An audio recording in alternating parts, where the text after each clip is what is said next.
Hello and welcome back to revise GCSE history.co.uk. At the moment we are looking at medicine in the 19th century, and in this fifth video in the topic today we're going to be looking at the developments in surgery made in the 1800s. So, what problems did surgeons face in the early 1800s when carrying out surgical operations? There were three main problems, and you need to know these problems. There were three problems. What problems did surgeons face? The first problem was the problem of pain. Patients could die of clinical shock during a surgical procedure. Today, to overcome this problem, we have anaesthetics that are used during a surgical operation that put a patient to sleep so they don't feel any pain. The second problem was the problem of infection. People at the time were unaware that microbes cause infection. Surgeons wore the same dirty, pus-stained apron for every surgical procedure that they carried out, so infection was passed on from patient to patient. As they were unaware, germs caused disease. Today we have aseptic surgery, where all germs are removed from operating theatres to ensure total cleanliness. The third problem that surgeons faced in the early 1800s during surgery was the problem of bleeding. Patients could die if they lose too much blood during surgery. Today we use blood transfusions, using the blood from blood donors to replace a patient's blood if they lose too much blood during a major surgical operation.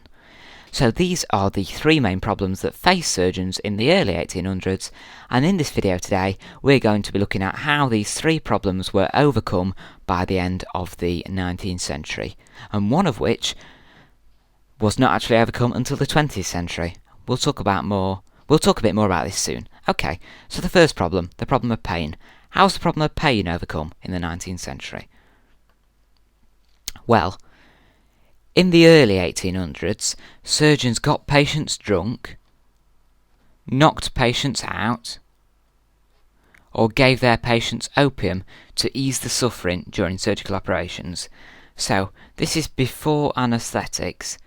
Surgeons would knock them out, get them drunk, or give them opium. And opium is used as a painkiller today. So, three anaesthetics were developed during the 19th century. The first anaesthetic was nitrous oxide, which is sometimes called laughing gas. I think you probably may have heard of it before. If you've ever watched stuff like Brainiac Science Abuse, they do a good video on laughing gas. And that was discovered in 1799 by Sir Humphrey Davy. You do need to learn these names and dates. However, it was never widely used as an anaesthetic, as his findings were published in a book that was given an obscure name, so it was never widely used as an anaesthetic. So that is the first anaesthetic, nitrous oxide or laughing gas, discovered by Sir Humphrey Davy. The second anaesthetic was ether, and that was discovered in 1847. This is the second anaesthetic, by J.R. Liston. So it's first used by J.R. Liston during a leg amputation. However, the drawback to using ether was that it had unpleasant side effects. It irritated people's lungs and was very unpleasant for patients, as it made them feel as if they were choking. The third anaesthetic that was developed during the 19th century was chloroform. You may have heard of this, and it was discovered in 1847. It was first used by James Simpson. It was discovered by chance, and some friends at his home.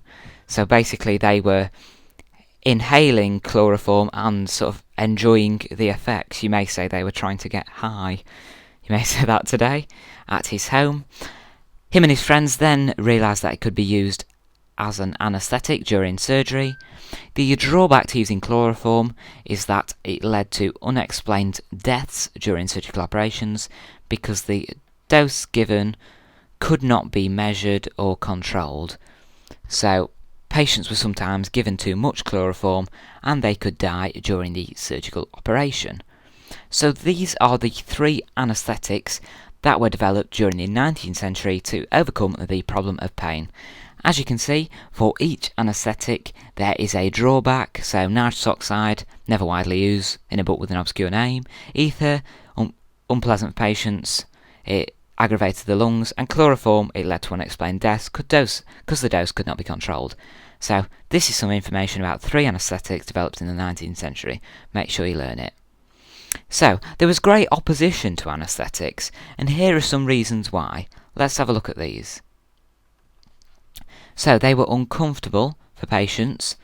Some doctors said pain was good for healing. A bit crackers, but oh well, I just said crackers. The people who discovered them didn't understand how they actually work, so couldn't answer questions. This made people rather sceptical about using them. Many people didn't understand the side effects, and some of the side effects were quite bad. Doctors were naturally conservative. We're talking about conservative with a lower C, not the Conservative Party. Conservative means they were sort of set in their ways and didn't like new ideas, preferred to keep stuff as it always had been.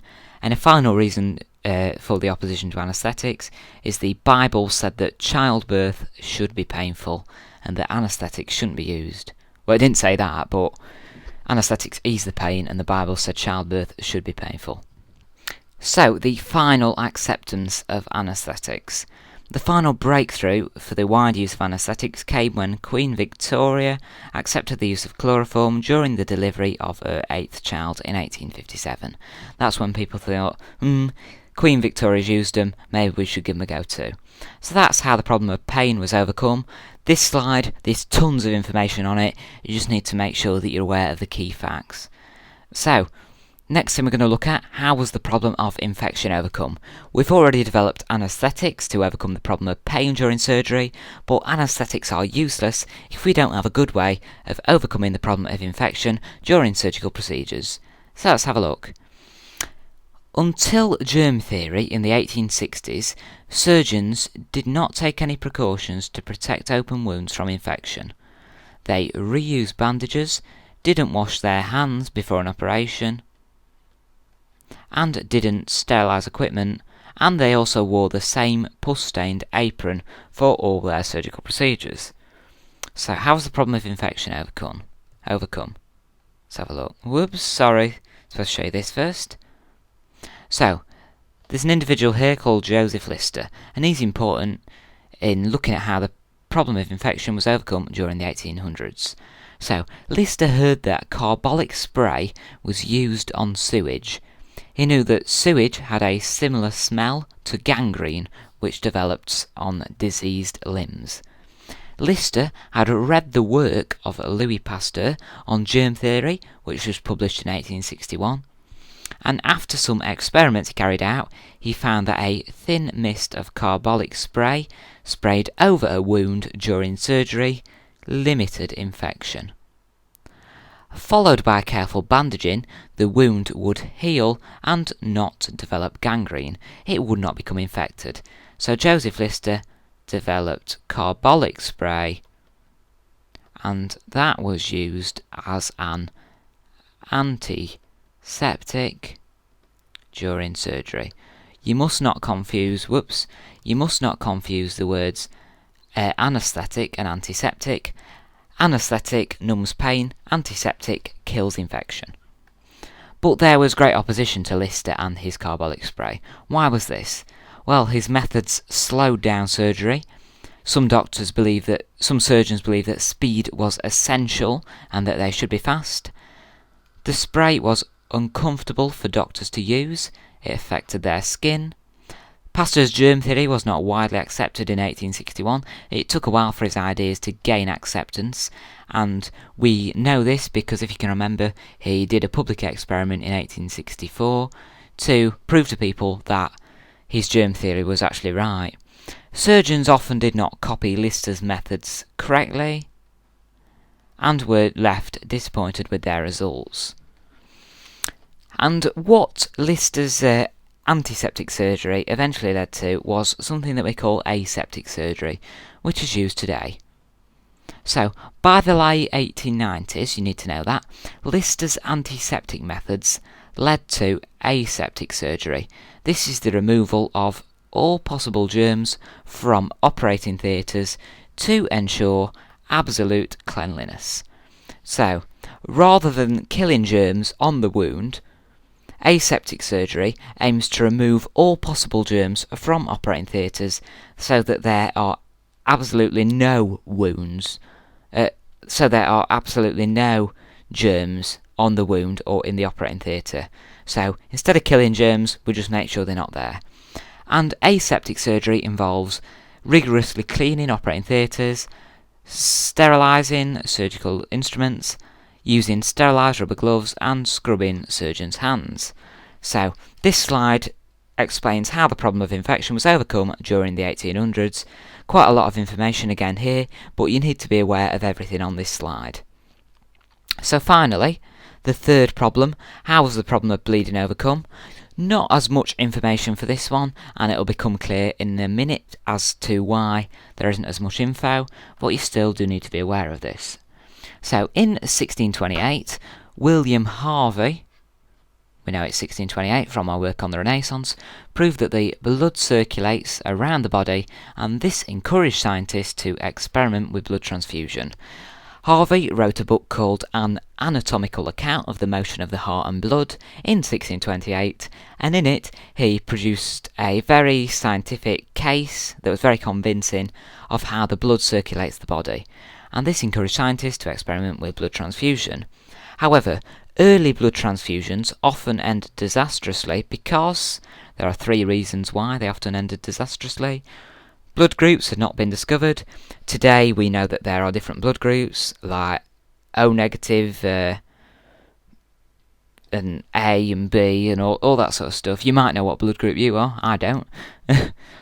And basically, to have a successful blood transfusion, you need to be given blood from a donor with the same blood type as you. Another reason is there was no way of stopping the blood from clotting, and infection could be passed on. So blood transfusions during surgery were not actually successful until blood groups were discovered in 1900, and this was discovered by Dr. Karl Landsteiner. So sometimes they worked,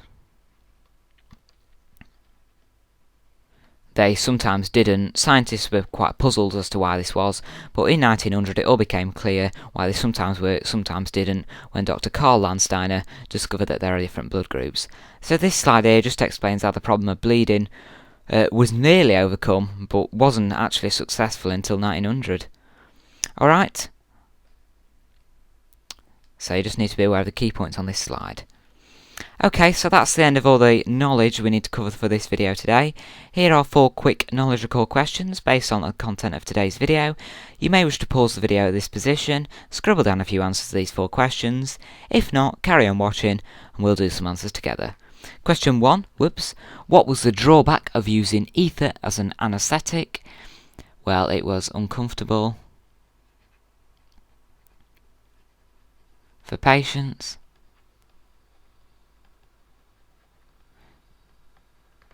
Felt like they were choking. I'm actually going to say we've already covered that. Sorry, I'm changing everything. Uncomfortable for patients. What's happening? Irritated.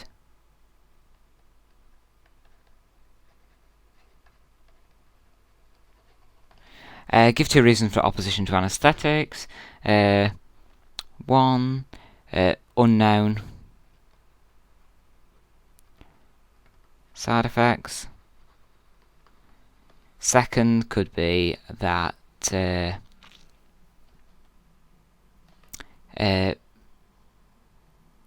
church opposition.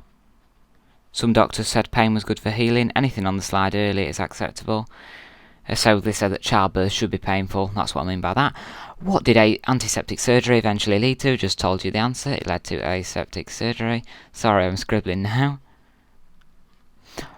Why were blood transfusions unsuccessful in the 1800s? Mainly because blood groups Not discovered. But also, no way of stopping the blood from clotting. Whoops, I put don't instead of not. Not discovered. No way of stopping the blood clotting too, and infection could be passed on from patient from the donor. Alright, sorry they're a bit scribbly, I was trying to get through them as quick as possible because I'm just conscious of how long the video is today. Thanks for watching this video today, sorry for going on, but all the key points you need to know about surgery in the 1800s are provided on these slides and what we've been talking through. Thanks for watching, see you soon.